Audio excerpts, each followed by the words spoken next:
If you really want to hear about it, the first thing you'll probably want to know is where I was born and what my lousy childhood was like. How my parents were occupied and all before they had me and all that David Copperfield kind of crap. But I don't feel like going into it. If you want to know the truth in the first place, that stuff bores me. And in the second place, my parents would have about two hemorrhages apiece if I told anything pretty personal about them. They're quite touchy about anything like that, especially my father. They're nice and all. I'm not saying that, but they're also touchy as hell.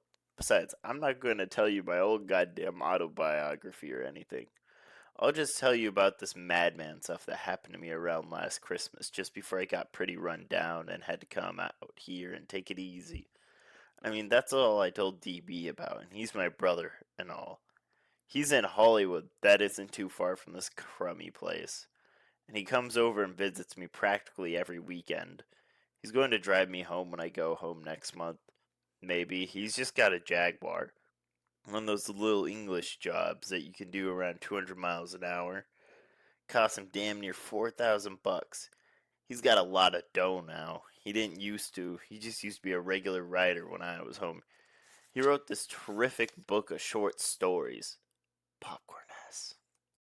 The Secret Goldfish. In case you never heard of him. The best one in it was The Secret Goldfish. It was about this little kid that wouldn't let anybody look at his goldfish because he'd bought it with his own money. It killed me. Now he's out in Hollywood, DB, being a prostitute. If there's one thing I hate, it's the movies. Don't even mention them to me. Where I want to start telling is the day that I left Pensy Prep. Pensy Prep is a school that's in Hagerstown, Pennsylvania. You probably heard of it. You've probably seen the ads anyway. They advertise in about 1,000 magazines, always showing some hot shot guy on a horse jumping over a fence, like as if all you ever did at Pensy was play polo all the time. I never even once saw a horse anywhere near the place, and underneath the guy on the horse's picture, it always says, "Since 1888, we have been molding boys into splendid, clear-thinking young men." Strictly for the birds. They don't do any damn more molding at Pensy than they do at any other school. And I didn't know anybody there that was splendid and clear thinking at all. Maybe two guys, if that many, and they probably came to Pensy that way. Anyway, it was a Saturday the football game was Saxon Hall. The game with Saxon Hall was supposed to be a very big deal around Pensy. It was the last game of the year, and you were supposed to commit suicide or something if old Pensy didn't win. I remember around 3 o'clock that afternoon, I was standing way the hell up on top of the Thompson Hill, right next to this crazy cannon that was in the Revolutionary War and all. You could see the whole field from there, and you could see the two teams bashing each other all over the place. You couldn't see the grandson, too. Odd. But you could hear them all, yelling, deep and terrific on the Pensy side, because practically the whole school except me was there, and scrawny and faggy on the Saxon Hall side, because the visiting team hardly ever brought many people with them. There were never many girls at all at the football games. Only seniors were allowed to bring girls with them. It was a terrible school, no matter how you looked at it. I like to be somewhere at least where you can see a few girls around once in a while, even if they're only scratching their arms or blowing their noses, and even just giggling or something. Old Selma Thurmer, she was the headmaster's daughter. She showed up at the games quite often, but wasn't exactly the type that drove you mad with desire. She was a pretty nice girl, though. I sat next to her once on the bus from Hagerstown, and we sort of struck up a conversation. I liked her. She had a big nose, and her nails were all bitten down and bleedy looking. She had on those damn falsies that point all over the place. But you felt sort of sorry for her. What I liked about her, she didn't give you a lot of horse manure about what a great guy her father was. She probably knew what a phony slob he was. The reason I was standing the way up on Thompson Hill, instead of down at the game, was because I just got back from New York with the fencing team. I was the goddamn manager of the fencing team. Very big deal. We got into New York that morning for this fencing meet with McBurney School. Only we didn't have the meet. I left all the foils and equipment stuff on the goddamn subway. It wasn't all my fault. I had to keep getting up to look at this map. So Popcorn. we'd known where to get off. So we got back to Pensy around 2:30 instead of around dinner time. The whole team ostracized me the whole way back on the train. It was pretty funny in a way. The other reason I wasn't down at the game was because I was on my way to say goodbye to old Spencer, my history teacher. He had the grip.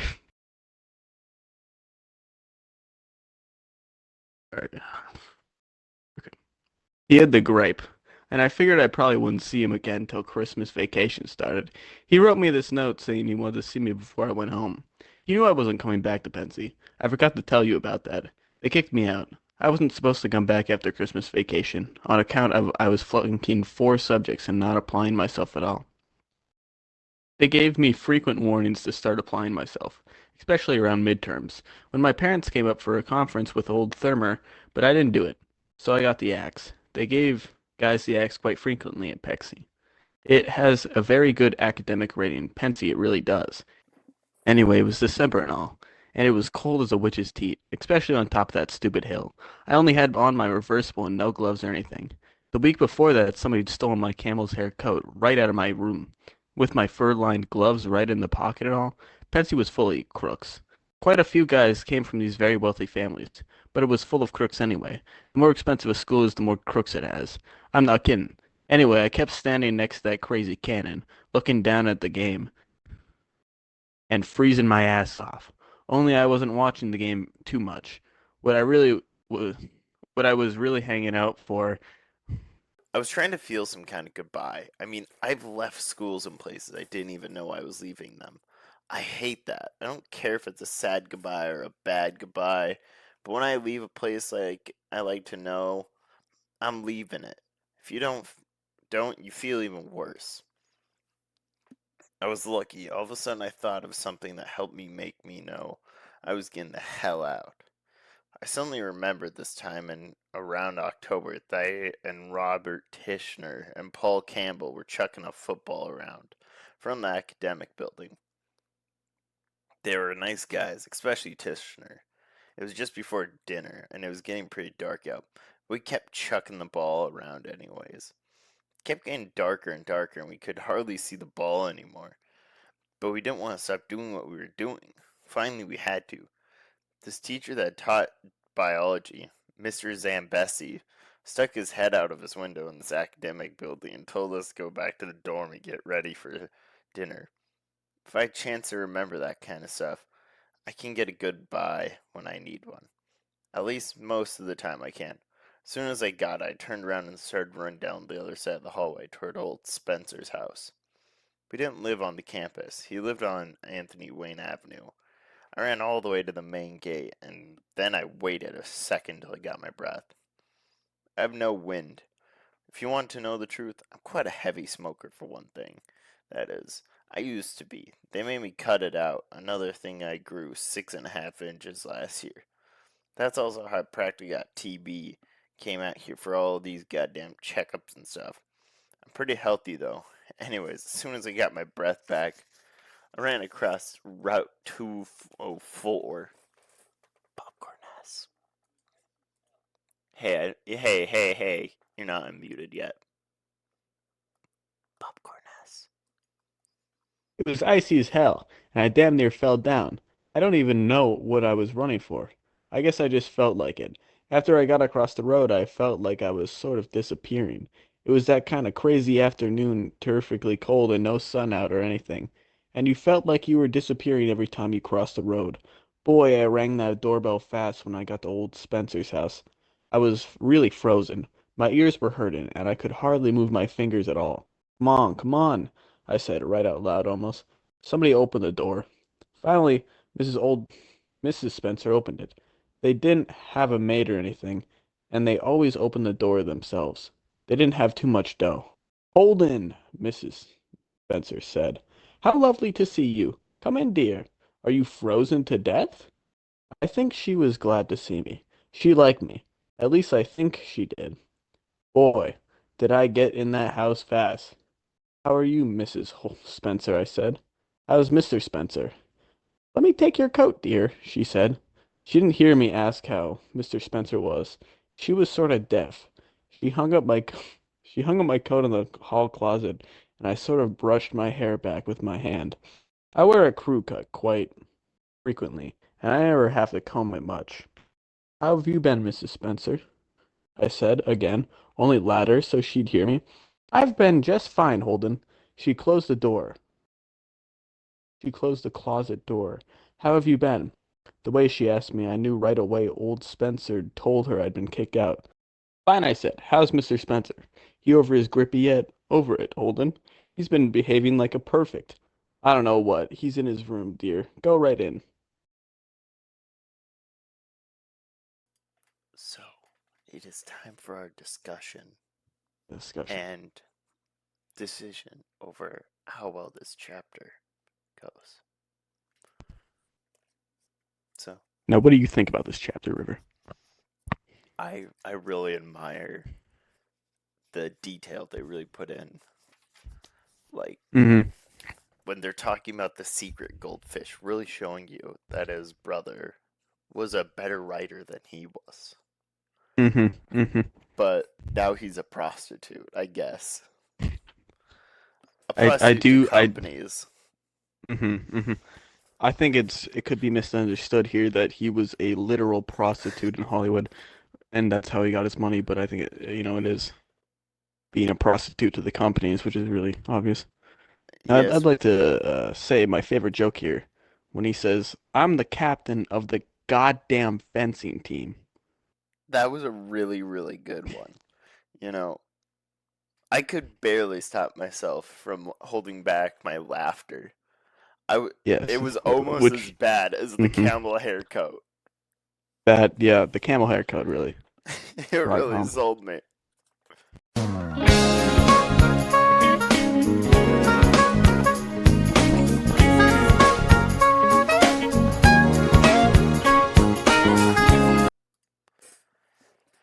They each had their own room and all. They were both around 70 years old, or even more than that. They got a bang out of things, though, in a half-assed way, of course. I know that sounds mean to say, but I don't mean it mean. I just mean that I used to think about old Spencer quite a lot. And if you thought about him too much, you wonder what the heck he was still living for. I mean, he was all stooped over and he had terrible posture in class. Whenever he dropped a piece of chalk at the blackboard, some guy in the front row always had to get up and pick it up and hand it to him. That's awful, in my opinion. But if you thought about him just enough and not too much, you could figure it out that he wasn't doing too bad for himself. For instance, one Sunday when some other guys and I were over for hot chocolate, he showed us this old beat up Navajo blanket that he and Miss Spencer bought off some Indian in Yellowstone Park. You could tell Spencer got a big bang out of buying it. That's what I mean. You take somebody old as hell like old Spencer and you can get a big bang out of buying a blanket. His door was open, but I sort of knocked on it anyways, just to be polite and all. I could see where he was sitting. He was sitting in a big leather chair, all wrapped up in that blanket. I told you about that. He looked over at me when I knocked. Who's that? He yelled. Caulfield? Come in, boy. He was always yelling outside class. Got on your nerves sometimes. The minute I went in, I was sorta sorry I'd come. He was reading the Atlantic Monthly, and there were pills and medicine all over the place, and everything smelled like Vicks nose drops. Popcorness. It was pretty depressing. I'm not too crazy about sick people anyway. What made it even more depressing, old Spencer had on this very sad, ratty old bathrobe. That he was probably born or something. I don't much like to see old guys in their pajamas. Bathrobes anywhere. Their bumpy old chests are always showing, and their legs. Old guys' legs at beaches and places always look so white and unhairy. Hello, sir, I said. I got your note. Thanks a lot. He had written me this note asking me to stop by and say goodbye before vacation started. On account of I wasn't coming back. You didn't have to do all that. I'd have come over to say goodbye anyway. Have a seat there, boy, old Spencer said. He meant the bed. I sat down on it. How's your grippy today, sir? My boy, if I felt any better, I'd have to send for the doctor, old Spencer said. That knocked him out. He started chuckling like a madman. Then he finally straightened himself out and said, Why aren't you down at the game? I thought this was the day of the big game. It is, I was. Only I just got back from New York with the fencing team, I said. Boy, this bed was like a rock. He started getting serious as hell. I knew we would. So you're leaving us, eh? He said. Yes, sir, I guess I am. He started going into the nodding routine. You never saw anybody nod as much in your life as old Spencer did. You never knew if he was nodding a lot because he was thinking it all, or just because he was a nice old guy that didn't know his ass from his elbow. What did Dr. Thermer say to you? Boy, I understand you had quite a little chat. Yeah, we did. We really did. I was in his office for around 2 hours, I guess. What'd he say to you? Oh, well, about life being a game and all, and how you should play according to the rules. He's pretty nice about it. I mean, he didn't hit the ceiling or anything. He just kept talking about life being a game and all. You know, life is a game, boy. Life is a game that one plays according to the rules. Yes, sir, I know it is. I know it. Game my ass. Some game, if you get on the side where all the hot shots are, then it's game alright. I'll admit that. But if you get on the other side where there aren't any hot shots, that's what a game's about. Nothing. No game. Has Dr. Thurmer written to your parents yet? Old Spencer asked me. He said he was going to write them Monday. Have you yourself communicated with them? No, sir, I haven't communicated with them because I'll probably see them Wednesday night when I get home. How do you think they'll take the news? Well, they'll be pretty irritated about it, I said. They really will. This is about the fourth school I've gone to. I shook my head. I shake my head quite a lot. Boy, I said. I will also say boy quite a lot, partly because I have a lousy vocabulary and partly because I act quite young for my age. Sometimes I was 16 then and I'm 17 now, and sometimes I act like I'm about 13. It's really ironical because I'm 6 foot 2 and a half and I have gray hair. I really do. Popcorn S. The one side of my head, the right side, is full of millions of gray hairs. I'd have them ever since I was a kid, and yet I still act sometimes like I was only about 12. Everybody says that, especially my father. It's partly true, too. But it isn't all true. People always think something all true. I don't give a damn, except that I get bored sometimes when people tell me to act my age. Sometimes I act a lot older than I am, I really do. But people never notice it. People never notice anything. Old Spencer started nodding again. He also started picking his nose. He made out like he was only pinching it, but he was really getting the old thumb right in there. I guess he thought it was all right to do because it was only me that was in the room. I didn't care, except that it's pretty disgusting to watch somebody pick their own nose. Then he said, I had the privilege of meeting your mother and dad when they had their little chat with Dr. Turner some weeks ago. They're grand people. Yes, they are. They're very nice. Grand. There's a word I really hate. It's a phony. I could puke every time I hear it. Then all of a sudden old Spencer looked like he had something very good, something sharp as a tack, to say to me. He sat up more in his chair and sort of moved around. It was a false alarm, though he did it all he did was lift the Atlantic Monthly off his lap and try to chuck it onto the bed next to me. He missed. It was only about 2 inches away, but he he missed anyway.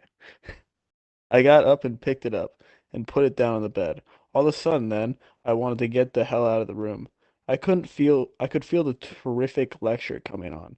I didn't mind the idea so much, but I didn't feel like being lectured to and smell Vicks nose drops and look at old Spencer in his pajamas and bathroom all the same time. Popcorn River. I really didn't. It started all right. What's the matter with you, boy? Old Spencer said. He said it pretty tough, too, for him. How many subjects did you carry this term? 5, sir. 5, and how many you failing in? 4. I moved my ass a little bit on the bed. It was the hardest bed I ever sat on. I passed English all right, I said, because I had that Beowulf from Lord Randall. My son's stuff when I was at the Wooten school. I mean, I didn't have to do any work in English at all, hardly, except write compositions once in a while. He wasn't even listening. He hardly ever listened to you. And when you said something, I flunked you in history because you knew absolutely nothing. I know that, sir. Boy, I know it. You couldn't help it. Absolutely nothing, he said over again. That's something that drives me crazy. When people say something twice that way, after you admit it the first time. Then he said 3 times. But absolutely nothing. I doubt very much if you open your textbook even once the whole term. Did you? Tell the truth, boy. Well, I sort of glanced through it a couple of times, I told him. I don't want to hurt his feelings. He's mad about history. You glanced through it, eh? He said, very sarcastic. Your exam paper is over there on my chiffonier. Top of the pile. Bring it here, please. It was a very dirty trick. I went over and brought over to him. I didn't have any alternative or anything. Then I sat down on a cement bed again. Popcorn S. Boy, you can't imagine how sorry I was getting. I'd stop by to say goodbye to him. He started handling my exam paper like it was a turd or something. We studied the Egyptians from November 4th to December 2nd, he said. You chose to write about them for the optional essay question. Would you care to hear what you had to say? No, sir, not very much, I said. He read anyway, though. You can't stop a teacher when they want to do something, they just do it. The Egyptians were an ancient race of Caucasian residing in one of the northern sections of Africa. The latter, as we all know, is the largest continent in the eastern hemisphere. I had to sit there and listen to that crap. I certainly was a dirty trick. Egyptians are extremely interesting to us today for various reasons. Modern science would still like to know what the secret ingredients were that the Egyptians used when they wrapped up dead people, so that their faces would not rot for innumerable centuries. This interesting riddle is still quite a challenge to modern science in the 20th century. He stopped reading and put my paper down. I was beginning to sort of hate him. Your essay, shall we say, ends there. He said in this very sarcastic tone. You wouldn't think such an old guy would be so sarcastic and all. Popcorn. That is all I know about the Egyptians. I can't seem to get very interested in them. Although your lectures are very interesting, it is all right with me if you flunk me. Though as I am flunking everything else except English anyways, respectfully yours, Holden Caulfield. He put my goddamn paper down and looked at me like he just beaten the hell out of me in ping pong or something. I don't think I'll ever forgive him for reading me that crap out loud. I wouldn't have read it out loud to him if he'd written it. I really wouldn't. In the first place, I'd only written the damn notes that he wouldn't feel too bad about flunking me. Do you blame me for flunking you, boy? He said.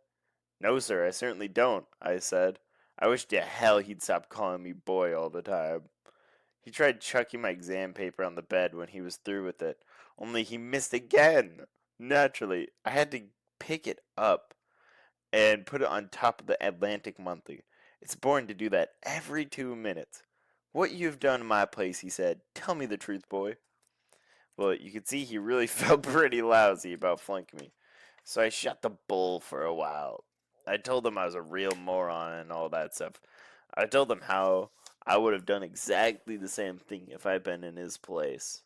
Popcorn S. And how most people didn't appreciate how tough it is being a teacher. That kind of stuff. The old bull. The funny thing is, though, I was sort of thinking of something else while I shot the bull. I live in New York, and I was thinking about the lagoon in Central Park, down near Central Park South. I was wondering if it would be frozen over when I got home. And if it was, where did the ducks go? I was wondering where the ducks went, and when the lagoon got all icy and frozen over, I wondered if some guy came in a truck and took them away to a zoo or something, or if they just flew away. I'm lucky enough, though, I mean, I could shoot the old bull to old Spencer and think about those ducks at the same time. It's funny. You don't have to think too hard when you talk to a teacher all of a sudden. Though he'd interrupt me while I was shooting the bull. He was always interrupting you. How do you feel about all this, boy? I'd be very interested to know. I'm very interested. You mean about my flunking out of pence, you know? I said. I sort of wish he'd come up his bumpy chest. It wasn't such a beautiful view. If I'm not mistaken, I believe you also had difficulty at the wound school and at Elkton Hill. He didn't say it just sarcastic, but sort of nasty too. I didn't have too much difficulty at Elkton Hill, I told him. I didn't exactly flunk out or anything, I just quit, sort of. Why, may I ask? Why? Oh, well, it's a long story, sir. I mean, it's pretty complicated. I didn't feel like going into the whole thing with him. He wouldn't have understood it anyway. It wasn't up his alley at all. Popcorn. One of the biggest reasons I left Elkton Hills is because I was surrounded by phonies. That's all. They were coming in the goddamn window for the instance. They had this headmaster, Mr. Haas. That was the phoniest bastard I ever met in my life. 10 times worse than old Thermer. On Sundays, for instance, old Haas went around shaking hands with everybody's parents. When they drove up to the school, he'd be charming as all hell, and oh, except if some boy had little, old, funny-looking parents. You should have seen the way he did with my roommate's parents. I mean, if a boy's mother was sort of fat or corny looking or something, if somebody's father is one of those guys that wear those suits with very big shoulders and corny black and white shoes, then old Haas would just shake hands with them and give them a phony smile, and then he'd go talk for maybe half an hour with someone else's parents. I can't stand that stuff. Drives me crazy. Makes me so depressed I go crazy. I hated that goddamn Elkton Hills. Old Spencer asked me something then, but I didn't hear him. I was thinking about old Hoss. What, sir? I said.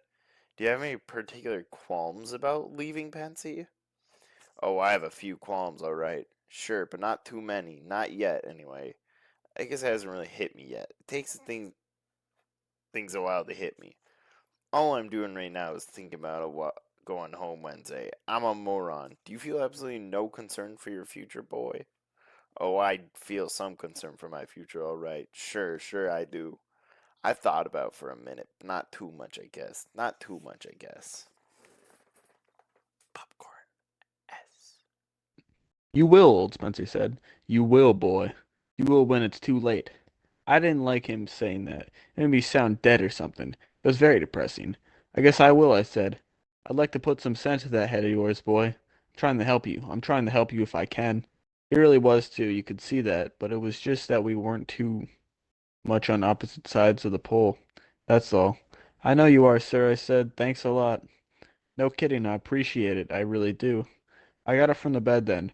Boy, I could have sat there another 10 minutes to save my life.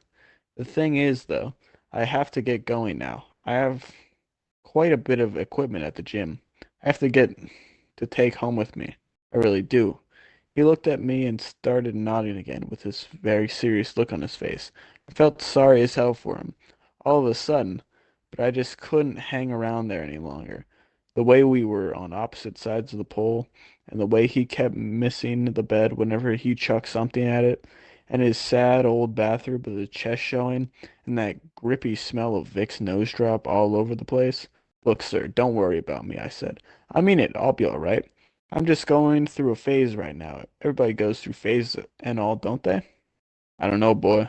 I don't know. I hate it when somebody answers that way. Sure they do, I said. I mean it, sir. Please don't worry about me. I sort of put my hand on his shoulder. Okay, I said. Wouldn't you like a cup of hot chocolate before you go? Mrs. Spencer would be. I would, I really would, but the thing is, I have to get going. Popcorn. R. Okay, hold on. I have to go right to the gym. Thanks, though. Thanks a lot, sir. Then we shook hands and all that crap. It made me feel sad as hell, though. I'll drop you a line, sir. Take care of your grippy now. Goodbye, boy. After I shut the door and started back to the living room, he yelled something at me, but I couldn't exactly hear him. Pretty sure he yelled good luck at me. I hope not. I hope to hell not. I never yell good luck at anybody. It sounds terrible when you think about it.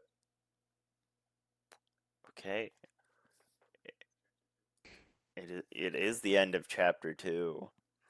Now, what Alright. have we learned in this chapter? Old Spencer is just depressing. Mm-hmm. Old Spencer. He's gonna regret his life choices. I mean, yeah. We learn He's other kind of, reasons why he's been in different schools.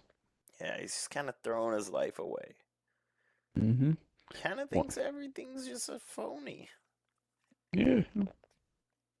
You Now in know? chapter 3, we'll learn more about that, Oh hopefully. yeah. Hopefully we'll learn more about Holden. I mean,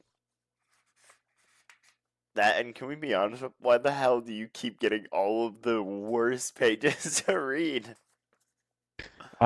It's and you'll probably be able to read them better too, because I'm just uh, You see it talking about some old man's bumpy, yeah, lumpy yeah. Whenever it's an chest. old guy talking about his just pale white chest hair and his Vicks nose drop, I gotta read it. The next one, The next page is a perfectly normal conversation, and it's mine. uh-huh. All right. Well, that is the end of chapters 1 and 2. I hope you guys enjoyed this recording and will come back with us for chapters 3 and 4. And if you liked this video, You're gonna love our bloopers.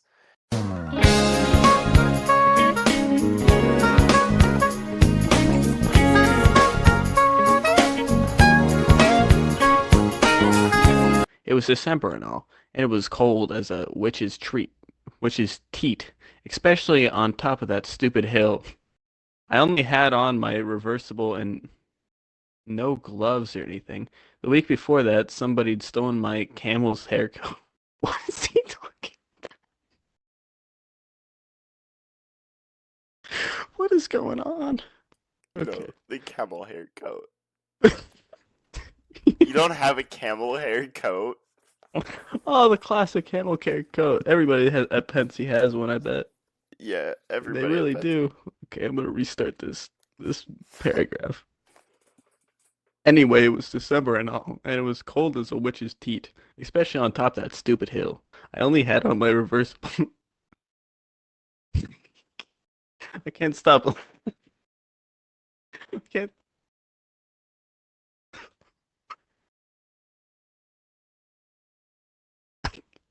I can't stop laughing because every time I read, you're in my ears laughing. Okay, okay. Here we go. It was December and all. It was cold as a witch's teat, especially on top of that stupid. Uh,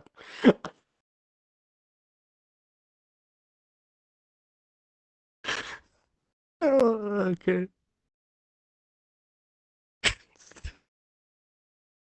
I can't.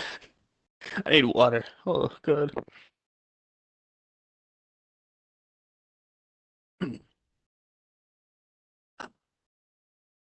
Okay, I'm ready now. Anyway, it was December and all. It was cold as a witch's. Fuck. Man, no, I can't do it. Please, okay. I'm Oh no, thinking we I do got a it. super cut where they get all of Okay, these, all of this footage. it They have is to pay fine. our Patreon.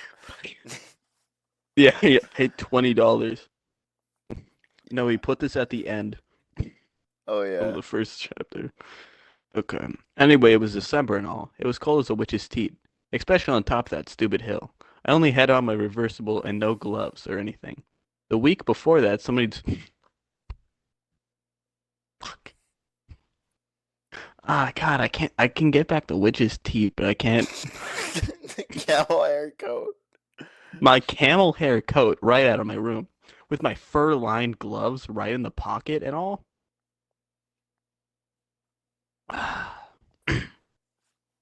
It's probably it's fine. I can do it now. I can do it. He had the grippy. And the grippy. I figured I probably wouldn't see him again till Christmas vacation started. He wrote me this note saying he wanted to see me before I went home. He knew I wasn't coming.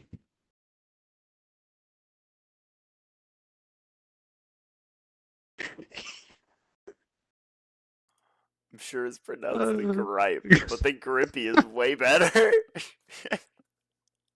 the way I read it the first time too. Can we cut that? Yeah, we can cut that. Okay, so we don't have to restart. Oh my God. Where was I? He had the He had the grippy.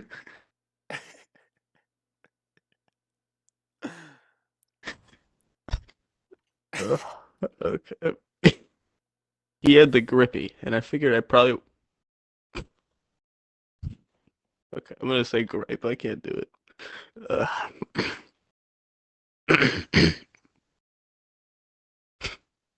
Okay. Yeah, he had the grippy. You know. Okay. Okay.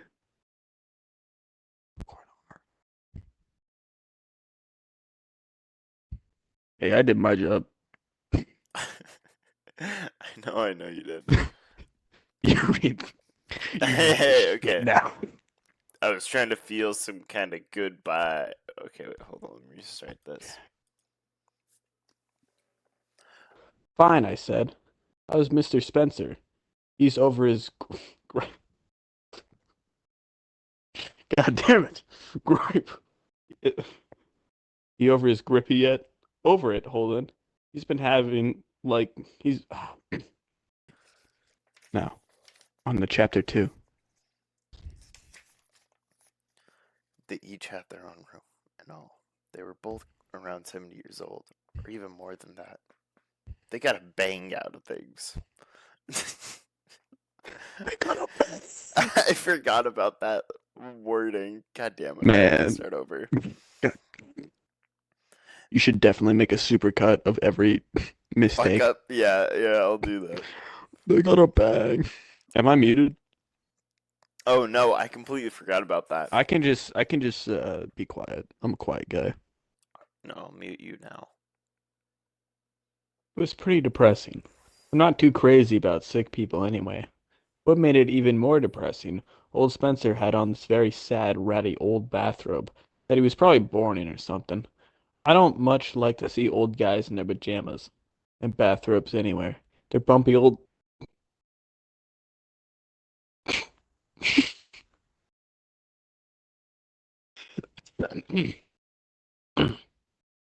Their bumpy old chests are always showing, and their legs. Old guys.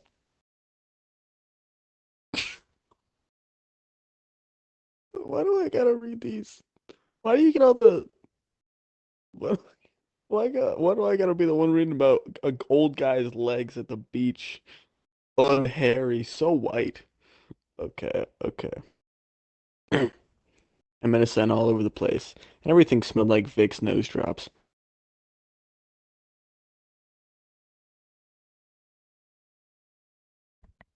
I did. Popcorn R. Boy, you can't imagine how sorry I was getting that. I'd stopped by to say goodbye to him. He started handling my exam paper like it was a turd or something.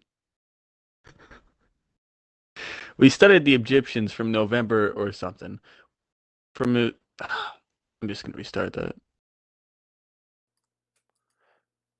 However, you dropped me a little note at the bottom of the page, he said. I know I did, I said. I said it very fast because I wanted to stop him before he started reading that out loud. But you couldn't stop him. He was hot as a firecracker. Dear Mr. Spencer, that is all I know about the Egyptians. I can't seem to get very interested in them, although your lectures are very interesting. It's alright with me if you flunk me, though, as I am flunking everything else except English, anyways. Respectfully, yours, Holden Caulfield. Shit, I fucked that up. Let me reread this.